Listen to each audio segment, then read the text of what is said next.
Welcome. My name is Femi. I am head of content and program at PressPad. I'll be your host today. If you've got any technical problems or anything, just leave a little message in the comment box of Zoom. And if you go to the next slide, Femi. Oh, yeah. Perfect. I'll be sharing a link to Otter for captions should you want them, and also you can activate subtitles. So if you want to hear Femi or myself talk, but also if you want to read it, you can do that. We're also live on Facebook. I'll be resharing the link on Twitter in a moment. And feel free to share any quotes or any screen grabs or whatever on Twitter, should you wish to, or ask your questions, and all of that with the hashtag PressPadRemote. And if you've got any questions for Femi, you can also, don't have to put on Twitter, you can just put it in the Zoom chat box. And now for the introduction of Femi. Welcome, Femi. Hi. Very, very pleased to have you here. So Femi is a writer, musician, and radio producer. He has been, or his work has been broadcasted on Radio 4, on Radio 4 and Radio 3. And he's been making podcasts and sound installations for institutions like Somerset House, Serpentine Gallery. Sorry for my French accent, sometimes I can't say things properly. But, he's recently been awarded an Art Council funding. You'll tell us a bit more about that, I hope. And he's created a collection of audio testimonies about growing up as a BIPOC in the countryside, and co-written a piece of original gig theatre for Volts Festival, which is all very impressive. So over to you, and I'll let you maybe say a few words about yourself, and then you can start and explain all about starting a podcast. Yeah, hello. Nice to be with you all today. Thanks for the very warm introduction, Kemi. So I guess a lot of the work that I do is in podcast and audio production. So I've done a lot of stuff, as Kemi said, for Radio 4 and lots of arts organisations. I'm currently doing some stuff in production for like National Geographic, and I've also like worked with Rough Guides, and yeah, there's a lot of audio production to be made. So I do a lot of that. I've because I am a musician as well, and I also write, I've been trying to do some more sort of original and personal projects, which are usually centered around music or like poetry, which I like to write, and I'll play you some snippets of that later. And yeah, let me go to the next slide. So I guess one of the things that I started thinking about when asked to prepare this is like, why do people actually listen to podcasts? What is it about podcasts that people find so captivating? Why do they get so many listens? I'm sure that a lot of you might listen to podcasts, and some of the words that you'll see on the slide are things like it being meditative. It's like beautiful to listen to, and often it's a way to disconnect from whatever's going on in the world around you, or to engage with it as well.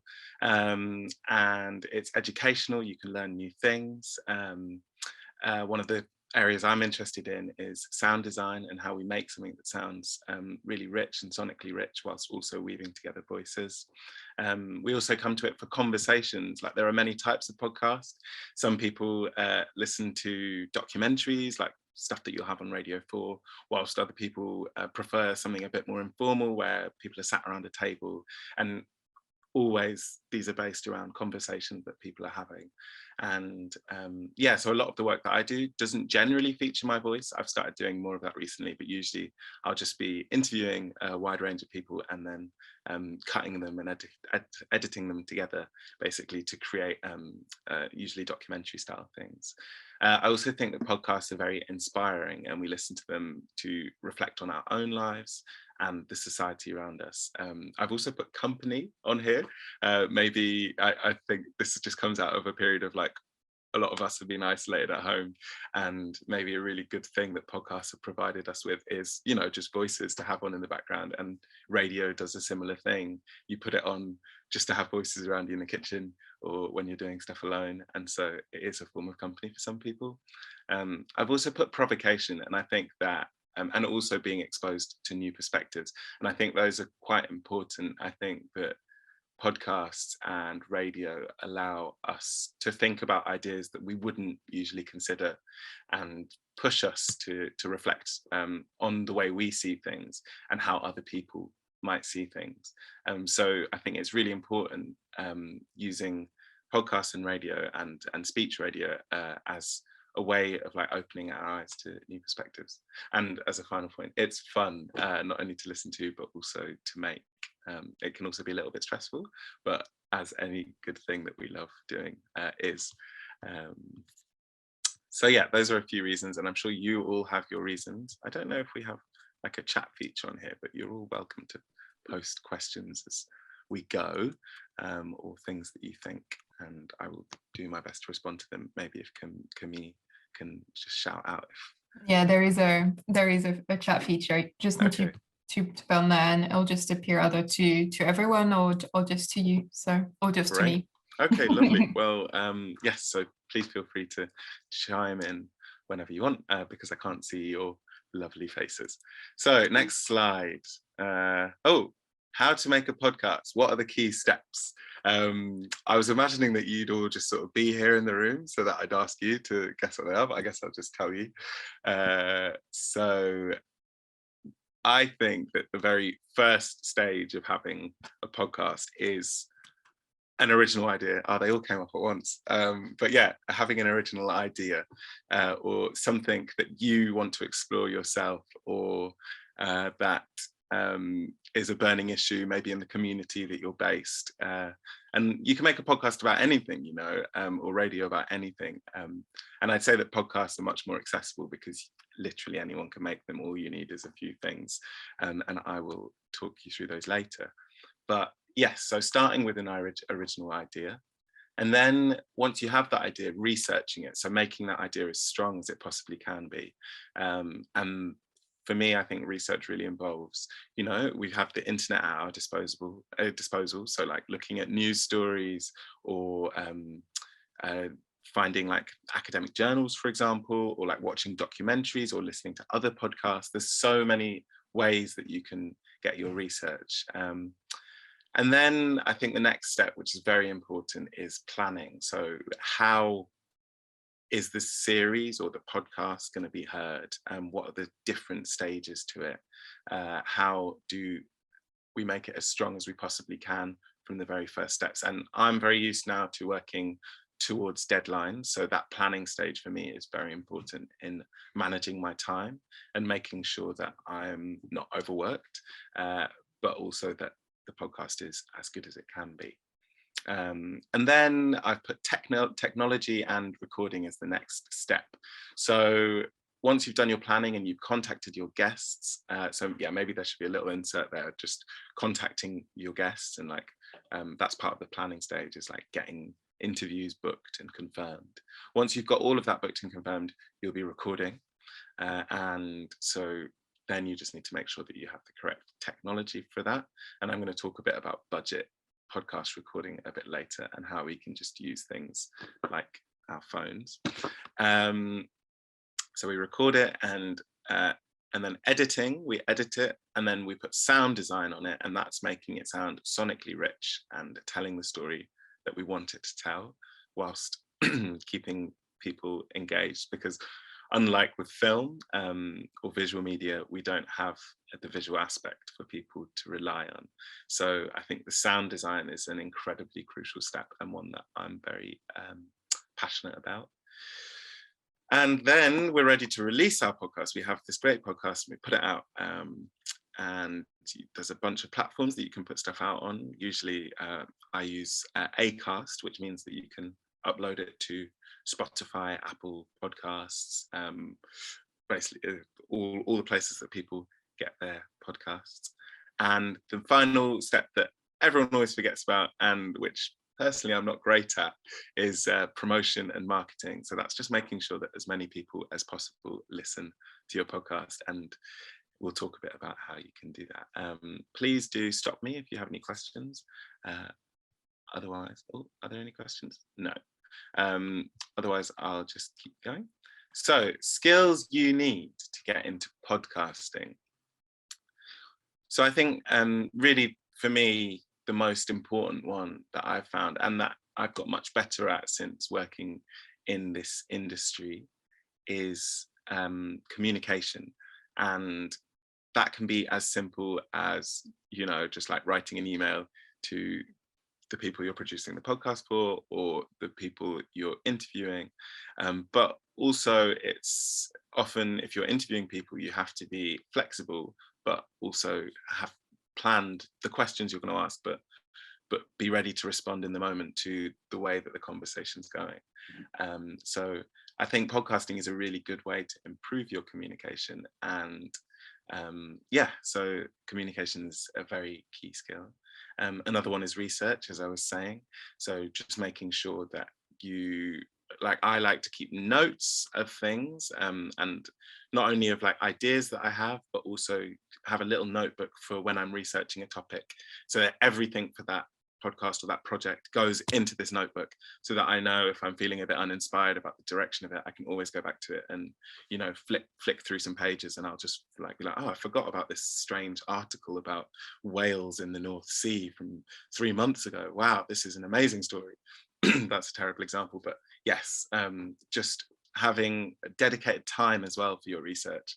So maybe it's an hour in the morning or something, but just making sure it's a regular practice to keep your sort of idea bank filled up. And then, yeah.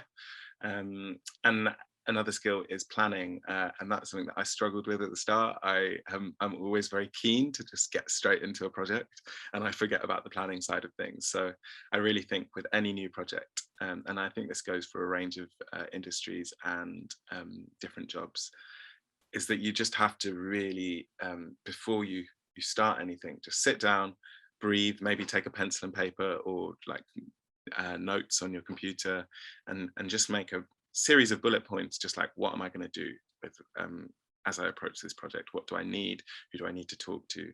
Just make a very basic plan, and you can build on that plan as you go through the process, and come back to that plan and revise it and change the timelines, change the timescales.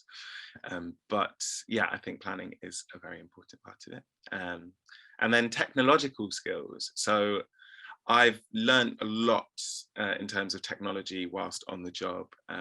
Things that I like, I mean, you know, I always have sort of microphones, and you can't see under my desk, but there's just cables everywhere. And it's good to look after your technology. But I think just having a basic understanding of different forms of recording equipment is pretty crucial. And also for editing, downloading software. There's a very good free software, which I can send a link to. It's called Reaper, and it's a free audio editing software. And that it's not free. You can pay £60, but that's optional, so you can keep refreshing your sample demo version, and that's really user friendly. And there's a lot of tutorials on YouTube how to use this particular editing software. And so those are two very key things that you'll need to work on if you want to produce them yourselves, or you can work with an editor, because maybe you'd be more interested in being a presenter, or I don't know, writing music for podcasts. So it's about finding where you fit in. There's a lot of different jobs in the podcast sector, and those span from being purely a researcher who just contacts interviewees and like finds new stories, all the way through to a sound engineer or a sound tech who just does the recording, to an editor who puts the show together, and a sound designer who makes it sound nice. Or you could work in the marketing side, or in, there's a bunch of different jobs. And then other skills, I've said creativity here, and I genuinely think that every single person has a massive amount of creativity within them that can be released in the right way. So I think it's really about just trusting your creative instincts, and trusting what the story is that you want to tell.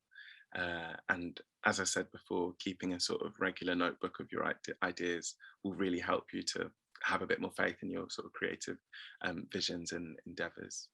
And then I've said a passion for speech and sound, which I think, yeah, is pretty crucial. Maybe it's more like a passion for storytelling, or like hearing what people have to say and trying to communicate that to other people. But I think that really helps and goes a long way. And then generating new ideas. And I think the best way to generate new ideas is through research, but also I've got a lot of new ideas through just doing interviews with people and talking to people and having conversations with my friends about stuff. And those new ideas come the more that you start to talk about your own ideas and the ones that you're working on and building up.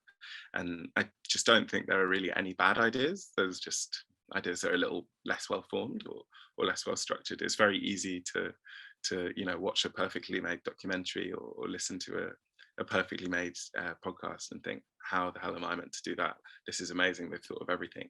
But the people who make those have gone through a series of steps of like testing and experimenting and trusting their ideas in order to get the very best results. Okay, I'll crack on. So how to get started. So this is kind of like what you need.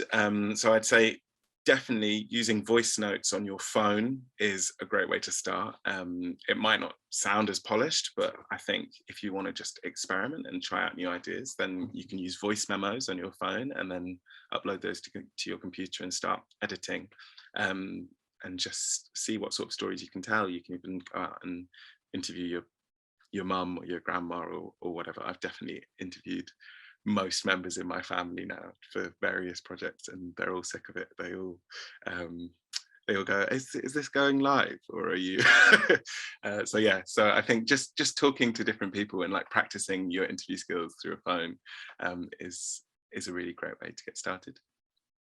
Another thing you might need is a computer, and then downloading some sort of software on the computer that allows you to edit. And then I've also put here a presenter or someone to have a conversation with. Maybe you just want to do a sort of solo podcast. I'll show you something that I made that literally is just my voice in a second. But yeah, I think if you want to be a producer, usually the producer is not the presenter, and they're different roles. So like finding someone that might want to talk and have a story to tell. It could be a friend who has a really good story about that time that they went on holiday and something absolutely crazy happened. I don't know. But yeah, that might be a good way to start out, is have someone to make the podcast about, and that might be your presenter. And yeah, a story or something to talk about, that's a good thing to have. And if you keep a sort of regular sort of journal or idea bank, then you'll start to see these stories coming out more and more often.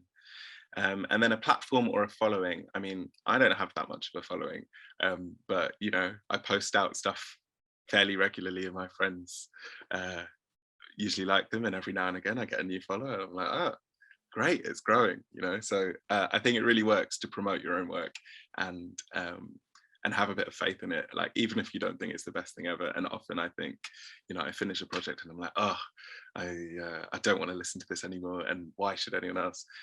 If you just share it, you never know who's going to connect with it. Like, you've put in all that hard work and you've tried really hard to make it as good as it can be. So definitely promote your own stuff and share it.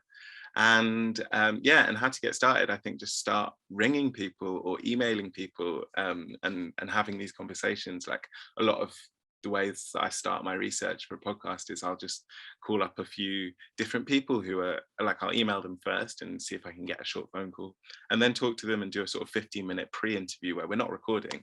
We just talk about the subject of the podcast and what their interest is in it. And those conversations I found really helpful in forming the shape of a narrative for a podcast.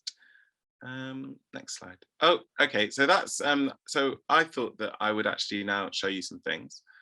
Do I just stop sharing this? I wonder if I can close that, and then I'm going to show you some. So here's a thing that I made for Radio 4. I'm not sure if you can see my screen, but let's hope you can hear it. Can you hear that, Camille? Yep. So I'll talk about it a bit. So this was a project that I did with a poet in London called Belinda Jawi. Belinda is Zimbabwean. She's from Zimbabwe. And we made this on the 40th, is it the 40th anniversary? Let's read the notes here. Yeah, I think it's 40 years since independence in Zimbabwe. Yeah, it would have been 1980, and we released this in 2020.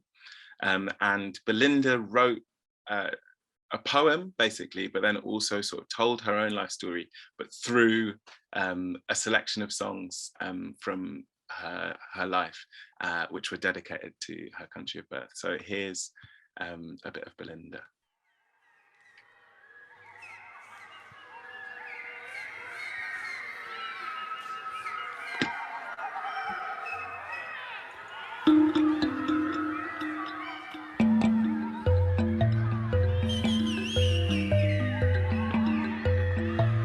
I was born in Zimbabwe and I moved to England when I was about 12, so a lot of the work sometimes exposed that. So this is called Reasons for Leaving Home. Mum was a wave that decided to splash out of a country which tried to drown her. She was a mermaid, tail stuck in water. I am a writer and a performer. I also work as an educator. As a writer, what I like to explore is how sound can inform poetry and how poetry can inform sound. 3 kids without a man around is like walking around with a dead fish in your purse. Each blue jacaranda held a tinge of lilac that left her heavy with longing. I'm Belinda Jawi, and this is my mixtape for Zimbabwe. A collection of sounds, songs, and late night and early morning reflections. An audio collage taking you inside my mind. Let's do this.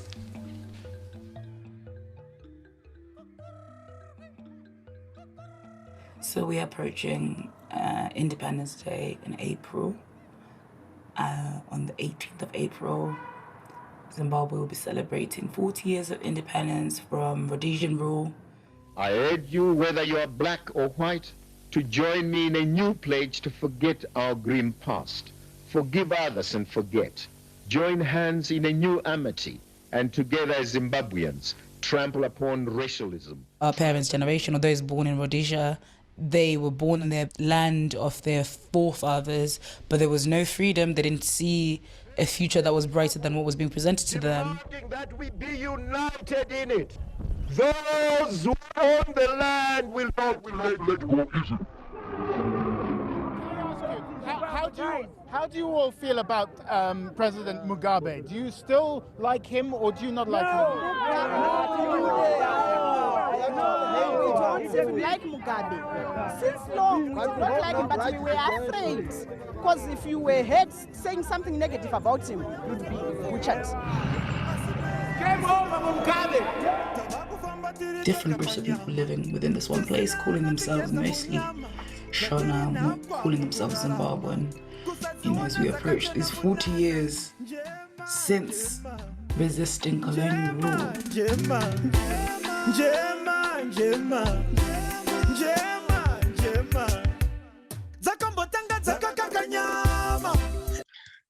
Okay, so that's a little bit of that. And one of the things that strikes me, just re-listening to that, because it's been a while since I've heard it, is the use of like archive footage in there, and like how we can use audio that already exists in the world on YouTube, on you know, like there's so much audio that exists in the world, but there's also like archive banks that you can use. For example, there's a place called Prelinger Archives, which does video and audio, which has loads of archive from history. And like thinking about how there's different sounds, like whether it's like field recordings, as in like sound that you record out in the street or around your neighborhood, or this sort of like historical recordings to like weave together a story and tell a story. And in that we heard like bits of news clips. We also heard Belinda reading a poem to an audience, and we heard bits of music that she liked. So there's a lot of like sonic interest already to get you into it, which kind of takes me on to the next project, that the most recent project I've been working on. And this was a commission I did for an arts institution in Germany called the Goethe Institute. And this is one of those ideas that came out of my random idea notebook. Like I was very like middle of lockdown, I had nothing to do. and I was actually self-isolating. And so I'm like, what will be the next project I work on? And I went back into my book and I found this idea that I'd had in that, like, at the beginning of lockdown, I realized that I couldn't listen to any new music just because it was quite a hard time. And I only really wanted to listen to stuff that was like comforting.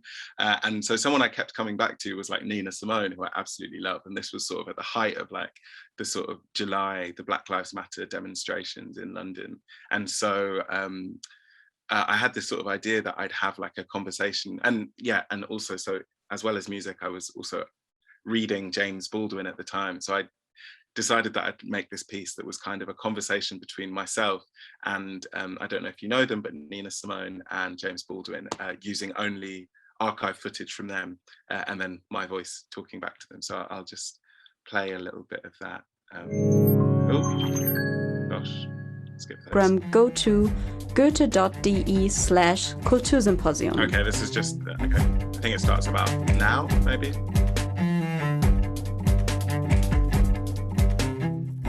All right, just a sec. I am the daughter of Shango. I'm terrified at the moral apathy, the death of the heart, which is happening in my country. These people, they have become in themselves moral monsters. I am the son of Yamoja. And I mean every word I say. I serve God with my music, and I'm very, very, very happy to be given these gifts. But as far as I'm concerned, my being a human being and an imperfect human being has made me ill-equipped to deal with the talent that God gave me, because I mean it, that if I had my choice, I would never die. That's part of the dilemma of being an American Negro. And not only in physical terms, but in the head and in the heart. And there are days, this is one of them, It's a mistake. when you wonder They wanted me to be, and that's what my talent's supposed to be. And what your role is in this country and what your future is in it. How precisely you're going to reconcile yourself to your situation here, and how you're going to communicate to the vast, heedless, unthinking, cruel white majority that you are here. And to be here means that you can't be anywhere else. It's hard for me to believe it too, dear. My God. Oh, Jesus. Well, I suppose when you're born, I wish I had known what I know now. I wish I know what I know now. But I'm an American. That is a fact. Yes, Jim? Am I going ahead? No. For a moment, silence descends, engulfing me like amniotic fluid, and I am unborn, that is to say, no longer living, and the once impossible becomes visible. Katsaluni, an Inuit word, the strange quiet before a momentous event.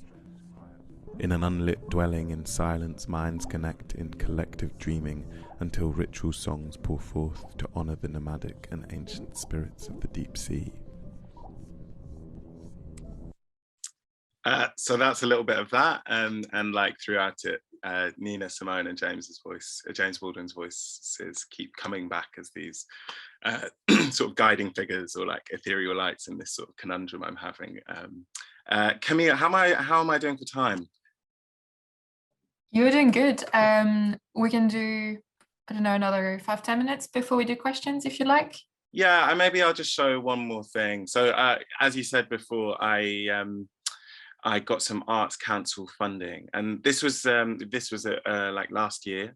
I got some Arts Council funding to make this project, which went out on a radio station in Devon. I can't remember the name.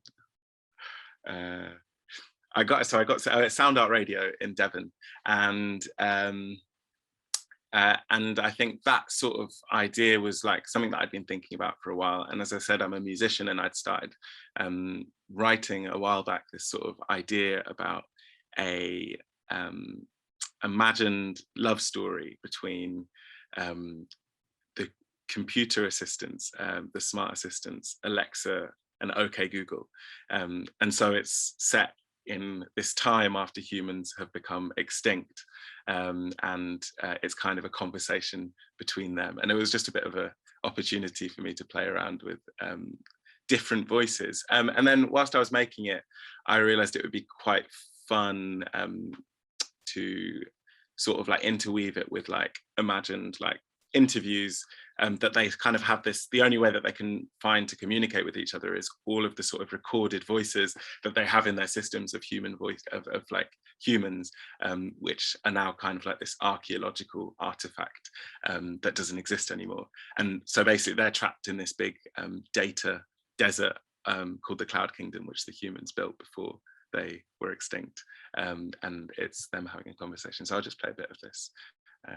Somewhere over the rainbow, way up high, there's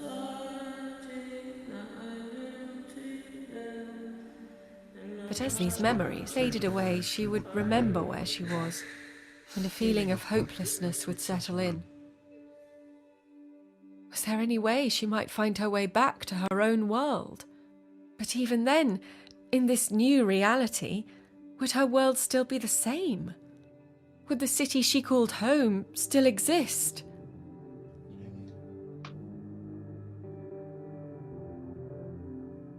I'm now in Songdo, South Korea. It's a new city that was built completely from scratch 20 years ago on land that was reclaimed from the sea. Nothing about this place existed over 2 decades ago. Even the land that it's built on was soggy marshland, just a generation ago. Now the place has expansive modernization and digitalization. There's huge skyscrapers, there's this well-manicured public park, there's huge 8-lane highways going through the middle of the place and not many cars to fill those highways. There's security cameras everywhere. Songdo is a smart city. It's one of the preeminent models of what the smart city could be. So the city's completely rigged out with tens, perhaps even hundreds of thousands of public surveillance cameras. There's speakers connected to some of these cameras as well, so people who sit in the command center can communicate with people on the streets.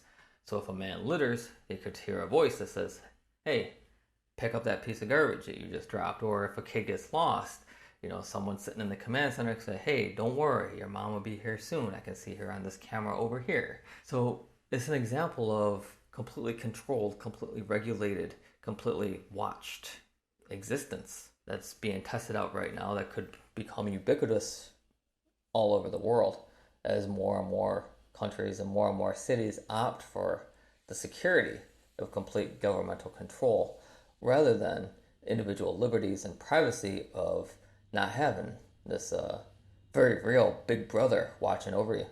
When we look back on the 21st century, we're gonna probably define this as the era of the new city builder. You have a powerful leader who wants to kind of build a monument to himself or herself, as the case may be, and they go out and they build a new city that's kind of in their image, in their name, like with their design, and then they will always have their name connected to this place for all of history if the place actually is built and it doesn't collapse and it doesn't fail, which many do. It's a glimpse of the future.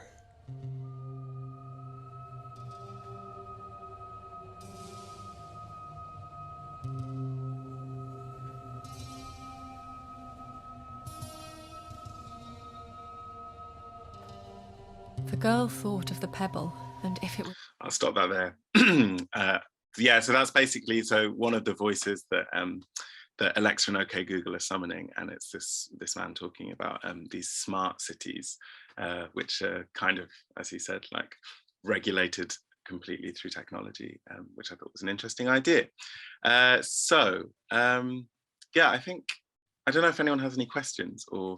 Yeah, I've got some questions for you. Gathered. Yeah, one of them is, could you please send all the things you've talked about? You've mentioned, absolutely. From memory, you've mentioned putting your archives, yeah. And then you mentioned also software. So we just got asked if you could send the links. Let me do that now. Freelander Archives is this. So this is a huge database of movie archive. I actually made a short video. I was trying to move into like other things to keep myself inspired, and I made a short video using just archive footage, and that was so fun. So that's the archive thing. And I don't know if you can see my screen, but yeah. Yeah, we can still see your screen, yeah. That's what it looks like. And then Reaper is here. So Reaper, this is a free software, and you can see it here. And if you, let me see, where does it say? So yeah, you can just download Reaper here, and it's got a version for Windows and a version for Mac and Linux, if you use Linux. How different is it from Audacity? It is so much better. It is quite different from Audacity, but I would say, yeah, like I just say, if you search Reaper tutorial into YouTube, you'll definitely find like a beginner's guide. I don't think I'll be able to find one right now, but no, that's all right. I don't know if there's a mailing list or something, but I can just we'll put down the YouTube link in the comments. Okay, well, I can send that to you later. Did I mention anything else? No, I think that's the two you mentioned. Okay. Is there anything else you think would be useful? So I think if any of you are like thinking about going into like audio production, there is a thing called UCAN, the UK Audio Network, and that's a good way to find jobs and hear about opportunities. And yeah, it's a nice community. You can just search UKAN into Google. Yeah, I don't know. Maybe once we have some questions, I can. Yeah, we just got another one. So, hi Femi, I'm a journalist student and always struggle with natural sounds. And actually, when I do radio news projects, do you have any advice where I can find inspirations? Thanks. Thanks, yes, Zoe. That's a really great question. So there's this thing called Free Sound Archive. It's the best. Here it is, Free Sound. And yeah, so like, I mean, you can just search for cows mooing. Let's do that. Why not? Yeah. Can you hear that? Yeah. There's a cow mooing. So yeah, I mean, it's really tempting to just use it all, and sometimes you have to read it, what they say. Like sometimes they're just like, can you please just credit me in the wherever the podcast appears, but usually this is just sound that you can use and play around with, and it's a great way for me. I use it a lot to like find inspiration. So yeah, natural sounds, I would say Free Sound Archive. I would also, if you have like an audio recorder, like a Zoom or a Tascam, go out and make your own sounds, like stand on a street corner for like 3 minutes and just record. You never know. You know, I mean, also be careful not to just record anything, but like, you know, go and make your own sound bank. It's a really like liberating way to work, and you start to generate ideas from just the process of like doing recordings. But yeah, no, thanks for the question, Zoe. I think that's a great question. Also, actually, there's another archive. It's called Free Music Archive. I love these people who make free stuff. Not Epidemic Sound. I clicked on the wrong link there. They charge you lots of money, but they are great. Free Music Archive. And if you search the Free Music Archive, click on this link.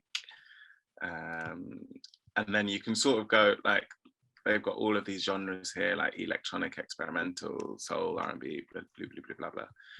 So yeah, you can go there, and yet again, it's a question about licensing. So let me actually see if I can show you how to do it. But if you go to like, let's say we want an international tune, and then you actually click on the track, it will tell you about, will it tell you? License and more info. Yeah, so this is quite an important thing just to check with music in podcasts. You have to really check about licensing. So yeah, for this one you need to contact the artist in order to use it, but you can also like refine your search. I can't remember how to do that actually, but yeah, I think it's when you type keywords in top right, and then you do your so search. Royalty, you just search for royalty-free music to make sure that you can definitely use it in your thing. But that's a really great place to get music. So that's just another thing. Or you can ask your friends who make music and exactly. I think all of apart from the first thing that I played you, I actually made the music for the Nina and James and the Arts Council funded one, because I was like, it was partially, and actually from the Alexa one, I actually ended up making an album. So that actually had a different life after that as well. So yeah, I think it's always like looking at your ideas and just seeing how you can just carry them as far as possible. Great. We have a question about the surge of podcasts, but interview podcasts, not how do you say? So the question was just, what do you think about the number of people who just do interview podcasts? Do you think that's a good way to go around it? You just do like when you say interview podcasts. I think the question is like, you've got two different, like, so more documentary and then more with a bit of storytelling, and then you've got people who just talk to each other in a podcast, like a bit more just what we're doing right now, you and I. But what do you think about that, and how that lifespan on podcasting? Is that a trend? Is that thing? No, I think that's a really good question, and it's a very good observation, because I think due to budget, like, and a sort of chatty, I call it a chatty podcast, but I guess it's being referred to as an interviewee podcast here, is much cheaper and easier to produce, and people do really well off of them. And there are a few that I listen to, but yeah, I think the style that I make is more usually like a more structured, sound designed, narrative storytelling thing with a few different voices, usually not just one voice. And I really don't think there is either is like better or worse than the other, to be honest. I think they're just different forms, and one is like easier, like they're both difficult in different ways, to be honest, because I think if you're going to do a podcast that is mostly just a chat with someone, then you have to make sure you have a really good presenter. You've planned your questions, or you still have to do the planning. You need to know what you're going to talk about, because I'm editing one at the moment, which is a bit more in that sort of category. It's a tarot reading podcast, and so it's very chatty, and like we had to plan really carefully how we were going to script it and how we were going to have the different questions that were asked. Otherwise, you end up with the chat that is 2 hours long, and then no one really wants to listen to 2 hours. I know that there are some podcasts that are 2 hours, and some people do like that. But like, if you want something that's going to hold someone's attention, I find that like keeping it under the hour mark is often important. So you save yourself a lot of time in the edit. So yeah, I think it's really good that people are making more podcasts. Just as I said, planning and research is important. You want to sound like you know what you're talking about. You want to know what you're talking about. You don't want to sound like you. So just making sure that you have a clear idea of what the interview's about, and you prepare your questions, and you also are, whilst you have that plan, you are also flexible and able to respond to things that might come up in the conversation, is really important for both styles of podcasts. It's a good observation. I'm not sure why it's happening so much now. I guess people have a lot more time on their hands. I don't know if that's true. But I think, like our smartphones, the recording features on them are getting better and better every year. So it is a lot easier to produce a podcast like that.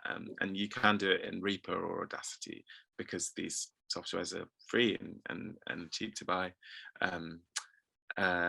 One thing that I would say that is, if you do want to like have your podcast distinguished from other people's, maybe invest in like a slightly nicer microphone, such as like a USB microphone. That's actually one of the questions we had about the tech side, because you mentioned Zoom, you mentioned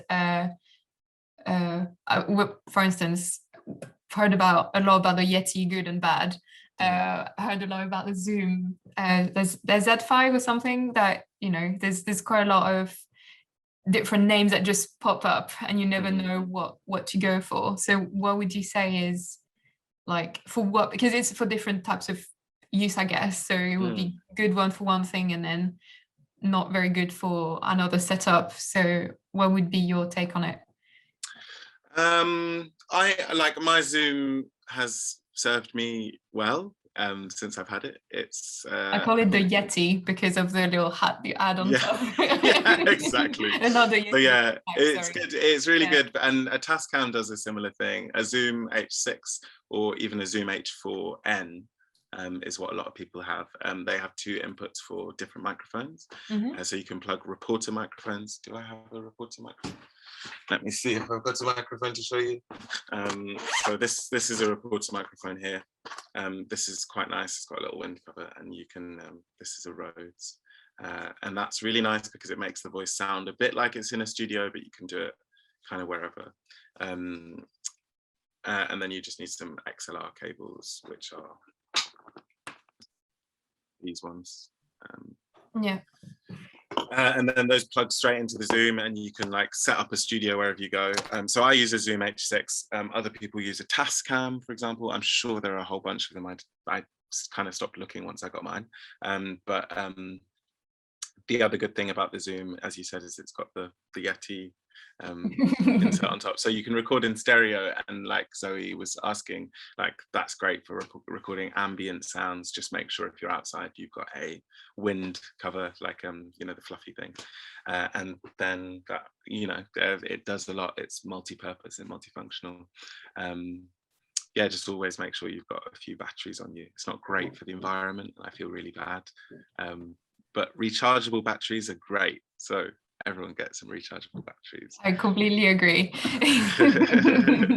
We'll never think about rechargeable batteries, but you can. Yeah.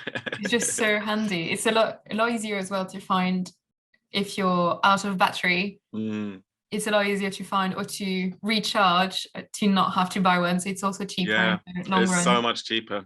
And you know, I only got into it recently, and it's revolutionized my life. Second screen and rechargeable batteries. I know, yeah. I've got this second screen. It's amazing. It's really improved my workflow.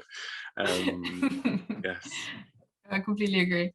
Another question is about the searching for original ideas. So you were saying you have a notepad where you write your ideas, and that person is asking, I feel really stuck. And I feel like everybody's been talked about. How do I make myself more original? You definitely don't have to try and make yourself more original.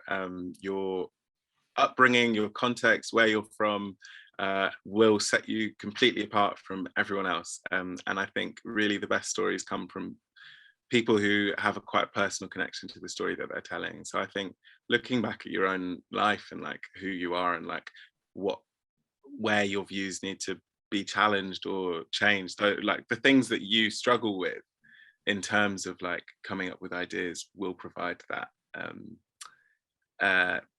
inspiration, I guess. Or as I said, provocation is really important. So like listening to podcasts or like consuming media or like reading books that challenge your ideas, and when you get that feeling of your ideas being challenged or like the way you see the world being challenged, then that's probably something that's really interesting, and that's an interesting idea. And don't worry about making an idea that's different to everyone else, because yeah, of course we're going to always stumble over the fact that we sound like we're repeating something that's already been said before. But that's what all the best artists and creators do, you know. They beg, steal and borrow whatever they can in order to make stuff. And I think once someone told me, I can't remember who it was, stealing is like one of the most important things that artists do, and obviously not stealing without but like getting inspired by others. Yeah, exactly. Just think about it as like there is this cosmos of ideas that are constantly floating, and that's so exciting because you can pluck from them as you want and put them in your own voice, and that's what people come to the podcast for. It's for you, and your voice is original. You maybe just haven't found out what it is yet, and you will, you know, as you start to do it more and more, and you practice and you write down your ideas, and then you practice telling them to people and talking to other people about it, you'll find out actually you do have quite a different opinion to a lot of people, or a different perspective from other people. So yeah, just don't ever not trust your voice, because I think I haven't heard your voice, but I'm sure it's got things to say. Yesterday, we had a guest on our Q&A who was called Jade Brown, and I don't know if you've heard of her or watched the Q&A, but she was saying it's never too early to be asking people for money to make podcasts.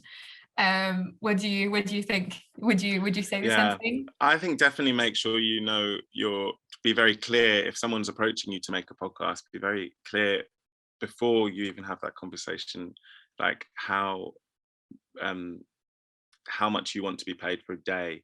So be very clear about your day rate, and that's non-negotiable. There is an industry standards for pay guides that was published about a year ago, which once again I'll dig out. I don't think I'll be able to find it right now, but it's a guide to like working out what a decent rate to charge is as a beginner, and once you're more established, what an average day salary is. So yeah, I think just knowing your day rate, and then just not being shy about like saying this is how much I charge, can you make that work? You don't have to ever compromise, I think. And often we're put in positions as freelancers where we're kind of the pressure's put on us to like do all the hard work relating to money and asking the difficult questions, and that shouldn't be the case at all. And I think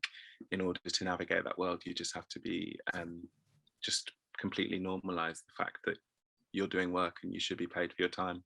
And I think a lot of people in positions of power will often try to undermine you by saying that you don't have as much experience, or say that they're offering you an opportunity, or all of this stuff. And actually I just think that whole way of thinking has to change, because the onus shouldn't be on the individual to like be paid their fair share. So just know that you're worth something, and you're definitely worth more than people may try and pay you. So just be very firm about that. How did you start? Did you start freelancing right away, or did you go around internships or placements? So I got into podcasting quite a weird way. So I guess I graduated and then spent a couple of years not really knowing what I was doing. I spent like 9 months in France and just teaching English and teaching kids. And then when I came back, I was like, I have no idea what I'm going to do. And was living with my parents for a while, working in a pub, and eventually moved up to London and started working at an art gallery called Science Gallery London, which is now closed, unfortunately. And I was working in communications. I was doing like social media. I'm not very good at social media, and I found the job very challenging. But then at a certain point, they realized that I had this sort of skill set as a musician, and I knew basic editing stuff. I knew how to use a couple of softwares. And so they asked if I wanted to make this podcast as an extension of the exhibition they were putting on at the time. And I had no idea what I was doing, but I kind of cobbled together this series of like 5 episodes, and it took me a really long time to do, but it was a bit of a labor of love. But then after that, went out, I did an internship at a production company called Reduced Listening. I did a 2-week internship, and then continued doing work with them. So have been working. I still work with them from time to time. I'm doing a project with them for National Geographic at the moment. And then all the other jobs I've got since then have been through, just talking to people, emailing people, sliding into people's DMs, seeing that interesting projects are coming up, and trying to, like ask around if there's jobs going. So yeah, freelancing is a bit knackering, but like I think I've managed to sort of build a sort of body of contacts that I can kind of look to for regular work. And then now I'm really trying my best to sort of find funding for my own projects, and you know, get paid for the things that I want to do. And it's been quite a roundabout journey of like maybe 3 or 4 years getting to that point. But now I'm starting to feel like the opportunities that are coming my way are more things that I've created and I can be more on board with. So yeah, I think definitely internships are a good route to go down. Yet again, there's the problem that some of them just aren't paid, and yet again, I think that's a system that really has to change. But I think there's lots of sort of youth organizations. I did a lot of work with Sound Connections when I was below the age of 25, and also youth music. I did some work with them, and those really helped me to sort of build contacts in the music industry, I guess, which is kind of running parallel to the podcast and audio industry.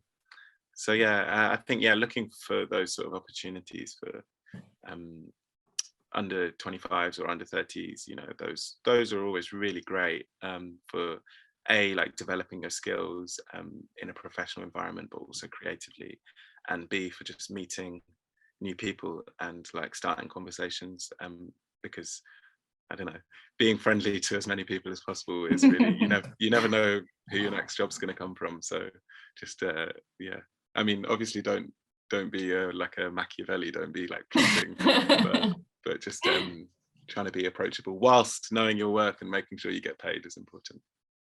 Yeah, and also I think what I've seen from doing a bit of editing myself was, if you're the one who's just like, I'll just have a go at something, even if you don't necessarily know what to do, you'll get better at it, and you'll always be, you know, one step ahead of others around you if you want to try. So what I've seen from that, so if you're more a researcher and then you can't find someone to do what you want to do with, then maybe try and do it yourself and see how you try, because you never know what whether you actually end up liking it, or you might just be really good at it and you don't know.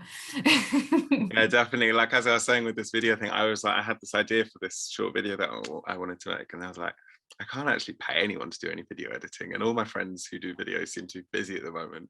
So I was like, I'll just try and make a film, and actually it was so fun, and I think it's really like sort of opened my eyes to something new that I want to try and do. So I think trying those new things is a really good idea, and it will, you know, it keeps your brain alive, and you develop your skill set, and I guess you become more employable.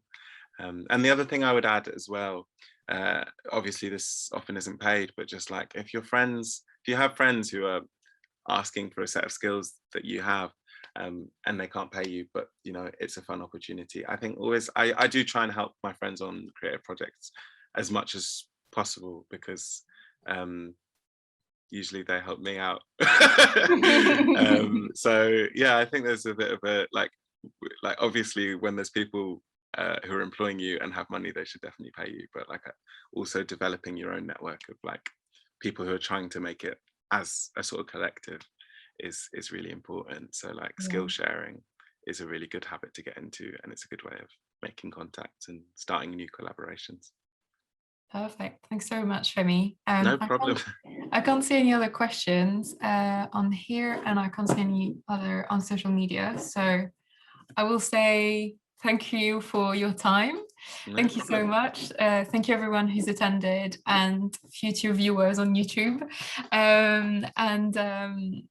And that's it. I think we can let you have some dinner and go back to editing. Yeah, no, I'm working on this composition at the moment for the Serpentine Pavilion. So it's on 36 different speakers, and it's due tomorrow.